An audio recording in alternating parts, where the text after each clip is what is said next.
Programme में एक बार फिर खुशामदीद। नाज़रीन, अली ज़फ़र साहब की गुफ्तगू आपने सुनी। अब हुकूमत का मौक़िफ़ जानने के लिए हम बात करेंगे। वफाकी वज़ीर कैसर अहमद शेख साहब हमारे साथ मौजूद हैं। बहुत शुक्रिया शेख साहब वक्त निकालने का। सर, सबसे पहले तो एक चीज़ आपके सामने है कि हाल ही में खान साहब और बुशरा साहिबा को तोशाखाना 2 केस में जो सज़ाएँ हुई हैं, एक तो उसका इम्पेक्ट ऑब्वियसली वो अदालतों का एक फ़ैसला है, उस पर क्या कमेंट करेंगे? दूसरा, ये जो कौमी कॉन्फ्रेंस हुई है अपोजिशन अलायंस ने जो बुलाई थी, उसमें मियाँ साहब की तरफ भी इशारा किया गया है चकदी साहब ने, और ये भी कहा जा रहा है कि मियाँ साहब भी किरदार अदा करें। बातचीत के हवाले से कहा गया है कि बातचीत होनी चाहिए।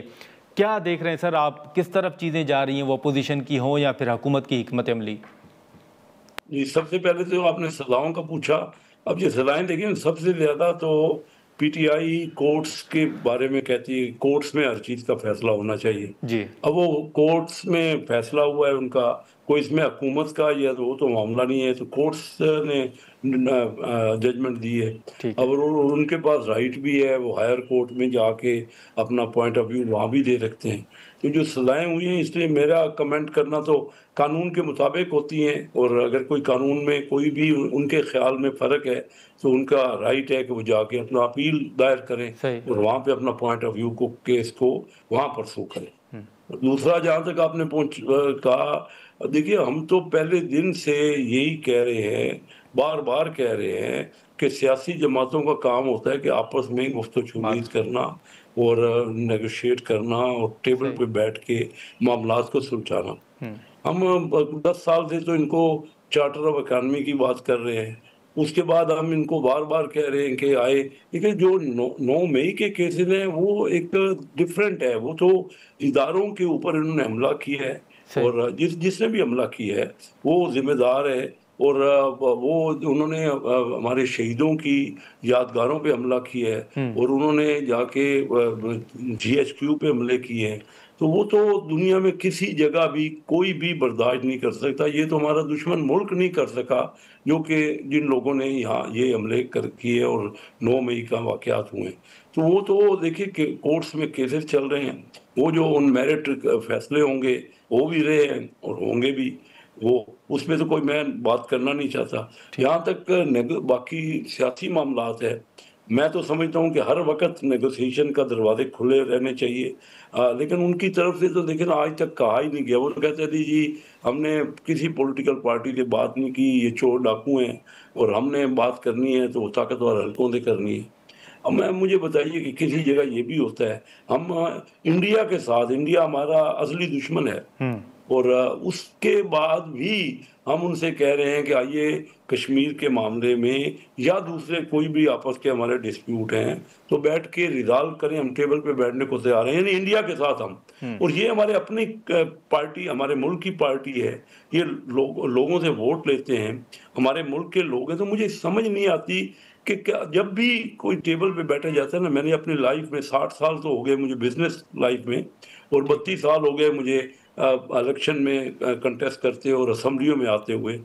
तो आप मुझे बताइए, मैंने कभी ये नहीं देखा, कभी भी कोई नेगोशिएशन टेबल पे आता है ना, तो कोई ना कोई चीज़ वो प्लस लेके उठता है। अगर अच्छा जी। दही साहब कह रहे हैं, तो उसके बाद दूसरे दिन ही तो ये बात, आज तो सारी अखबार भरी पड़ी है कि इनके बानी जो है उन्होंने तो इनकार कर दिया है।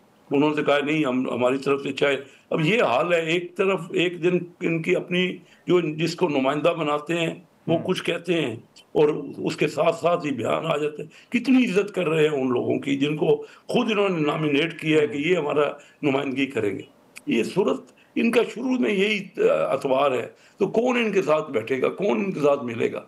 कोई एक दिन भी तो बात कोई ढंग की नहीं होती ना, कि किसी जगह कोई ऐसी बात हो जिसमें कोई बैठ के मसले का हल निकाला जाए। शेख साहब, अभी आपने बयान भी देखा होगा कि पीटीआई ने 8 फरवरी से जो तहरीक चलाने की एक बात की है। आप समझते हैं कि इस मर्तबा जो तहरीक होगी वो हुकूमत के लिए कोई मुश्किलात पैदा कर सकती है? कोर्ट में फैसले इनके खिलाफ हो रहे थे, और जो 9 मई के वाक़यात हुए हैं उसको कंडेम नहीं कर रहे।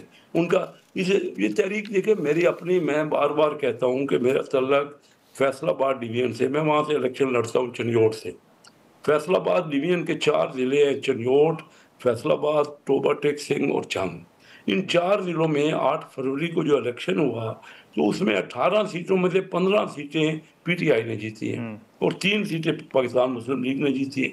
अब इसका मतलब इनके पास भरपूर उस वक़्त मैंडेट था ना, लोग इनके साथ थे। लेकिन निकाल के दिखाएँ मुझे, यहाँ से रैली जो है फैसलाबाद में, मैं वहीं रहता हूँ, वहीं मैं अपने इलाके में होता हूँ। लोग फ़ौज को सराह रहे हैं, जो कुछ जंग की है, इंडिया की जो मैली निगाह है हमारे ऊपर, नज़रें उसने जमाई हुई हैं, उसके लिए हमारे बच्चे शहीद हो रहे हैं और ये उन्हीं के खिलाफ सोशल मीडिया पे उनके खिलाफ प्रोपेगेंडे कर रहे हैं। इस तरह क्या हम चाहते क्या है? पहले तो हम ये समझ लें कि हम क्या चाहते हैं।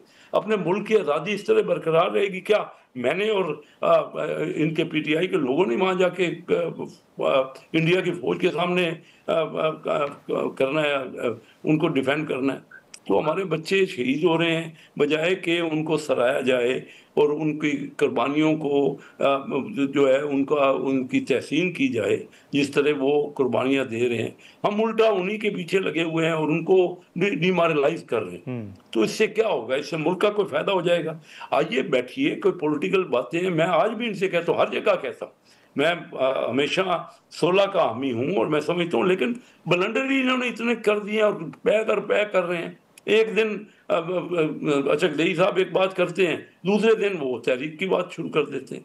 तो ये क्या हमें चाह रहे हैं? किस तरह करके देख लें, तहरीक इनका राइट है, जमहूरी हर पार्टी का राइट है तहरीक निकालना, लेकिन क्यों लोग इनके लिए तहरीक निकालेंगे? कि बच्चों को पकड़वा दें, ये इनके अपने बच्चे तो यहाँ हैं नहीं, और लोगों के बच्चों को क्यों, किस चीज़ में तहरीक पे लोग आएंगे? क्या कि वो अंदर हो जाएं, कैद हो जाएं, सबूतें वो बर्दाश्त करें? तो पहले ये बताएं तो सही ना कि इनका प्लान क्या है और कितनी इससे पहले जो तहरीकें चली है उसका क्या रिजल्ट हुआ है। सही। बाकी तो इनका राइट है भाई, अगर ये फिर भी बेंट अपॉन है और अपने खुद अपने लिए ये मुश्किलात पैदा कर रहे हैं कि ये यूज्ड टू हैं, क्योंकि इनका जो मीडिया है, जो वहाँ बाहर ममालिक में बैठा है, जो लोग यूट्यूबर हैं, वो अपने पैसे बना रहे हैं और इनको नुकसान पहुंचा रहे हैं। यहाँ मुझे तो समझ नहीं आती कि इनका पॉलिटिक्स है क्या। हम भी पॉलिटिशियन हैं, आइए बैठिए, पॉलिटिशियन का तो काम होता है कि मामलात को रिजॉल्व किया जाए। नाज़रीन, यहाँ पर एक मुख्तसर सा ब्रेक लेते हैं और ब्रेक के बाद यहीं से गुफ्तगू को आगे बढ़ाते हैं।